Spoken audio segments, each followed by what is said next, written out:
दोस्तों, आज बात करेंगे 5 राज्यों में होने वाले विधानसभा चुनावों के परिणामों की। नवंबर 2023 में 5 राज्यों में होने वाले विधानसभा चुनावों में सभी 5 राज्यों में यानी मिजोरम, छत्तीसगढ़, मध्य प्रदेश, राजस्थान और तेलंगाना में 30 नवंबर तक वोटिंग हो चुकी है और इसी के साथ सभी 5 राज्यों का भविष्य ईवीएम में कैद हो चुका है। किस राज्य में किसकी सरकार बनेगी, कौन बनेगा इन 5 राज्यों का मुख्यमंत्री, आज इसी विषय पर चर्चा करेंगे हम इस वीडियो में। इसलिए वीडियो एंड तक जरूर देखें। तो चलिए जानते हैं क्या कहते हैं 5 राज्यों के ग्रह नक्षत्र और सितारे। किस पार्टी की बनेगी सरकार?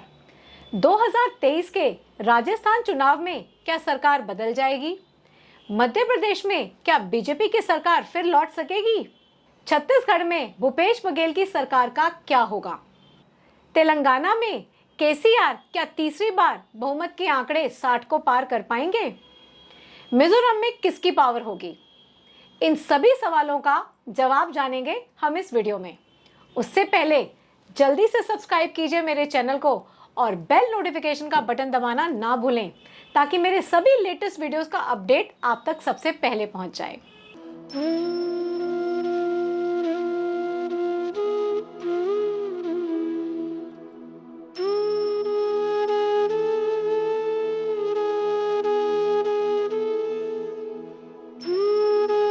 जय श्री महाकाल दोस्तों, मैं मोनिका कोचर आचार्य। दोस्तों, 2024 के लोकसभा चुनाव से ठीक पहले 2023 में 5 राज्यों में विधानसभा चुनाव हो रहे हैं। मध्य प्रदेश, छत्तीसगढ़, राजस्थान, तेलंगाना और मिजोरम। 5 राज्यों में से 3 राज्यों में यानी राजस्थान, मध्य प्रदेश और छत्तीसगढ़ में कांग्रेस और बीजेपी की सीधी लड़ाई है। राजस्थान की बात करें तो राजस्थान में पिछले कई सालों से सरकार बदलने का रिवाज रहा है। कोई भी पार्टी लगातार 2 बार सरकार नहीं बना पाई है। इस समय राजस्थान में कांग्रेस की सरकार है और अशोक गहलोत मुख्यमंत्री हैं। वहीं तेलंगाना की बात करें तो वहां केसीआर की पार्टी भारत राष्ट्र समिति सत्ता में है और छत्तीसगढ़ में भूपेश बघेल कांग्रेस पार्टी से सीएम है। ऐसा माना जा रहा है कि ये 2023 के चुनाव 2024 के लोकसभा चुनावों का सेमीफाइनल है। चुनावों के परिणाम तो 3 दिसंबर 2023 को आ ही जाएंगे, लेकिन किस पार्टी को मिलेगी जीत, किसकी होगी हार, ये ग्रह नक्षत्र पहले से ही तय कर देते हैं। इन्हीं 5 राज्यों पर अपना ज्योतिषीय विश्लेषण लेकर मैं आप सबके सामने उपस्थित हुई हूं। तो चलिए सबसे पहले बात करते हैं राजस्थान की। कांग्रेस की सरकार के सामने सत्ता में वापसी करने की चुनौती है राजस्थान में, तो बीजेपी के सामने कांग्रेस को हराकर अपनी सरकार का दावा बनाने की चुनौती है। ऐसे में यह देखना बेहद दिलचस्प होगा कि इस बार राजस्थान का चुनाव क्या इस ट्रेंड को बदल पाएगा या नहीं। तो आइए जानते हैं अशोक गहलोत, सचिन पायलट और वसुंधरा राजे की कुंडली क्या कहती है। कौन बनेगा इस बार राजस्थान का मुख्यमंत्री, किसको मिलेगी सत्ता की चाबी? तो सबसे पहले शुरू करते हैं सचिन पायलट के चार्ट से। राजस्थान से कांग्रेस के युवा चेहरे के रूप में सचिन पायलट को जाना जाता है। सचिन पायलट की सिंह लगन की कुंडली और मिथुन राशि है। इनकी कुंडली में नवम भाव का स्वामी मंगल लाभ के एकादश भाव में पंचमेश गुरु और द्वादशेश चंद्रमा के साथ मिलकर बेहद शुभ योग बना रहा है, जिसकी वजह से इनको विरासत से ही राजनीतिक पद प्रतिष्ठा की प्राप्ति हुई। दिसंबर 2018 में जब शनि में शुक्र की दशा आई, तब सचिन पायलट राजस्थान कांग्रेस के प्रदेश अध्यक्ष रहे और विधानसभा चुनाव जिताने में इन्होंने बहुत बड़ी भूमिका निभाई। लेकिन इनकी कुंडली में 12वें भाव में शनि शुक्र के योग ने इन्हें मुख्यमंत्री नहीं बनने दिया। अभी के वर्तमान समय में सचिन पायलट पर शनि की महादशा में चंद्रमा की अत्यंत कठिन दशा चल रही है, जिसका नुकसान सचिन पायलट को इस चुनाव प्रचार के दौरान और चुनाव के बाद भी हो सकता है। सचिन पायलट अपने सभी समर्थकों को विधानसभा के लिए टिकट नहीं दिला पाएंगे। उनकी स्थिति राजस्थान में कमजोर होती दिख रही है। ऐसे में इस बार भी उन्हें राजस्थान में मुख्यमंत्री पद मिलना मुश्किल लग रहा है। अब राजस्थान के वर्तमान मुख्यमंत्री अशोक गहलोत की कुंडली पर बात करते हैं। अशोक गहलोत जी का मिथुन लग्न और मीन राशि है। गहलोत जी की कुंडली में राज सत्ता के दशम भाव में गुरु चंद्र नाम का शुभ गज केसरी योग बन रहा है। कुंडली के लाभ स्थान में यानी 11वें भाव में मंगल, सूर्य और बुध के इस योग ने इनको तीसरी बार मुख्यमंत्री बनने का सुख दिया 2018 में।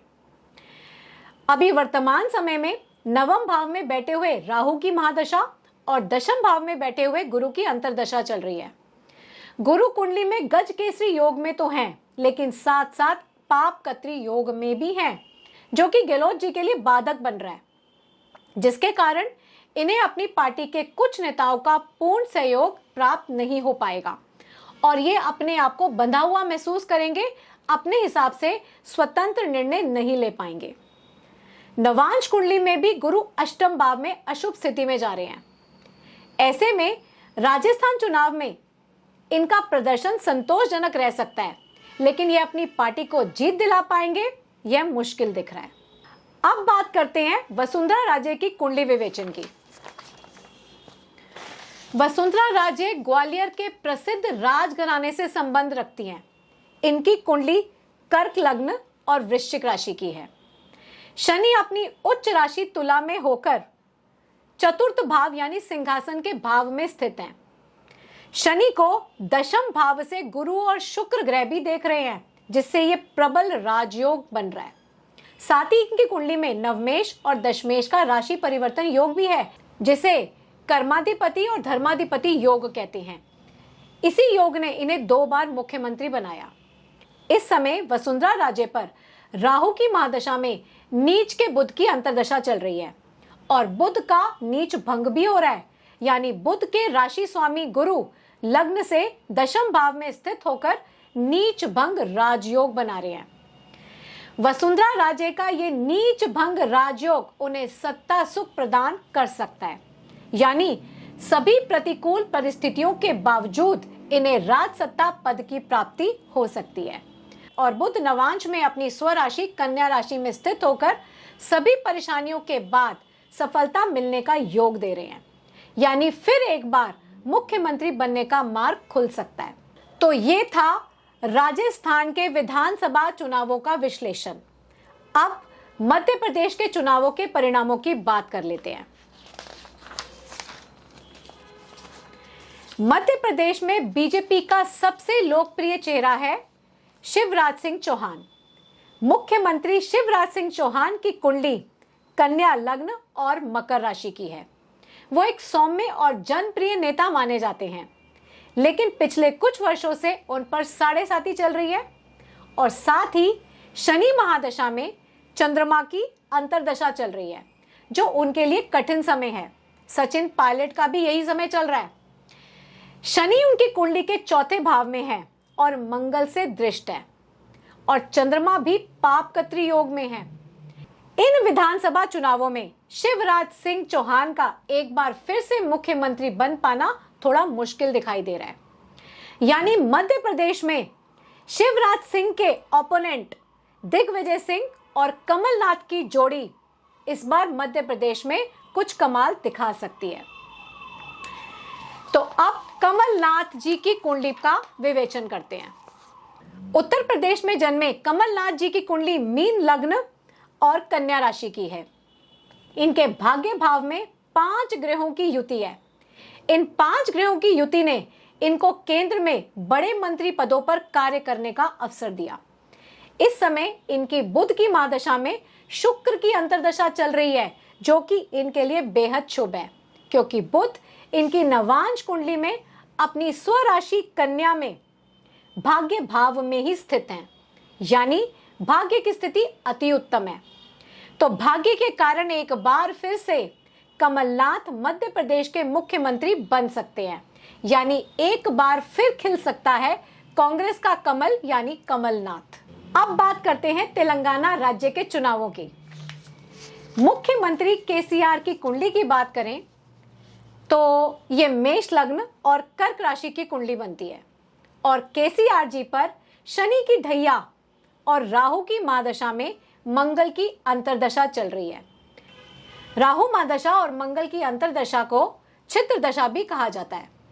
राहु महादशा में मंगल की अंतर्दशा चल रही है जो कि आखिरी दशा है। राहु मंगल की दशा में इन्हें कुछ परेशानियां झेलनी पड़ेंगी, साथ ही कुछ सीटें कम मिलने पर संतोष भी करना होगा। फिर भी मंगल अपनी राशि में स्थित हैं और भाग्य के स्वामी गुरु से दृष्ट हैं। राहु भी भाग्य भाव में है। गोचर के बृहस्पति की बात करें तो गोचर के बृहस्पति इनके लग्न में ही गोचर कर रहे हैं और साथ ही शनि लाभ के भाव यानी एकादश भाव से लग्न को दृष्टि दे रहे हैं। यानी राहु मंगल की दशा की 2-12 स्थिति होने के बावजूद इनकी स्थिति मजबूत बनी हुई है। तो जब भी तेलंगाना राज्य की बात आती है तो प्रैक्टिकल लेवल पर यहां पर भाजपा की संभावनाएं कम हो जाती हैं, पर फिर भी बीजेपी की इस बार मजबूत स्थिति के कारण इस बार तेलंगाना के विधानसभा चुनावों में सत्तारूढ़ बीआरएस पार्टी, कांग्रेस पार्टी और भाजपा के बीच त्रिकोणीय मुकाबला देखने को मिलेगा। बीआरएस का लक्ष्य लगातार तीसरी बार सत्ता हासिल करना है, जबकि कांग्रेस वापसी के लिए पूरा जोर लगा रही है और भाजपा राज्य में अपने पैर जमाने की पूरी कोशिश कर रही है। केसीआर की पार्टी को सबसे ज्यादा सीटें मिलने की उम्मीद है और उसके बाद वहां के लोगों की जो दूसरी चॉइस होगी वो कांग्रेस पार्टी होगी, क्योंकि कांग्रेस को 2024 के लिए दूसरे बड़े ऑप्शन के रूप में देखा जा रहा है। हालांकि बीजेपी इस बार पहले से अधिक सीट लेने में कामयाब होगी और दक्षिण राज्यों में अपना वर्चस्व भी सिद्ध करेगी, पर मुख्यमंत्री के तौर पर केसीआर की पार्टी की वापसी होने की संभावना अधिक है और उसके बाद कांग्रेस की। तो ये था तेलंगाना के चुनावों की विवेचना। तो अब बात करते हैं छत्तीसगढ़ के चुनावी परिणामों की। छत्तीसगढ़ में कांग्रेस ने भूपेश बघेल को अपना चुनावी चेहरा बनाया है, जो छत्तीसगढ़ की भूमि से ही जुड़े हैं। भूपेश बघेल का कन्या लग्न और धनु राशि है। अभी वर्तमान समय में इन पर शनि की महादशा और शनि की ही अंतर्दशा चल रही है। शनि अपनी स्वराशि में नीच के बृहस्पति के साथ स्थित हैं, जिससे बृहस्पति का नीच भंग भी हो रहा है। लेकिन शनि दशम भाव यानी पद प्रतिष्ठा के भाव से अष्टम भाव में है, पर शनि पर शुभ कत्री योग भी है, यानी शनिदेव शुभ कत्री योग में है। पाप कत्री अगर कष्ट देता है तो शुभ कत्री योग सुख देता है और शनि की नवान स्थिति भी कुंडली में मजबूत बनी हुई है अपनी राशि में। लेकिन गोचर में शनि की स्थिति थोड़ी सी बिगड़ जाती है। गोचर में शनि इनके छठे भाव में और गुरु अष्टम भाव में आ जाते हैं। शनि मजबूत है, लेकिन दशम से अष्टम में होना कुछ नुकसान भी दिखाता है।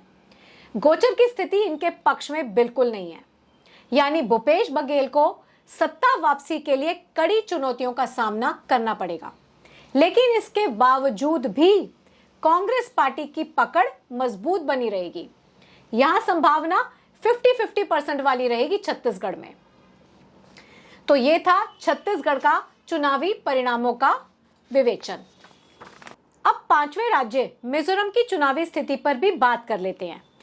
मिजोरम में अभी मिजोरम नेशनल फ्रंट की सरकार है और मुख्यमंत्री हैं जोरामथंगा। मिजोरम स्टेट में एनएमएफ पार्टी की सीधी टक्कर कांग्रेस पार्टी से होगी। हालांकि बीजेपी ने भी अपना प्रत्याशी यहां से उतारा है। मेरे पास मिजोरम के सीएम की कुंडली नहीं है, लेकिन मिजोरम प्रदेश की कुंडली है जो कि वृश्चिक लग्न की है।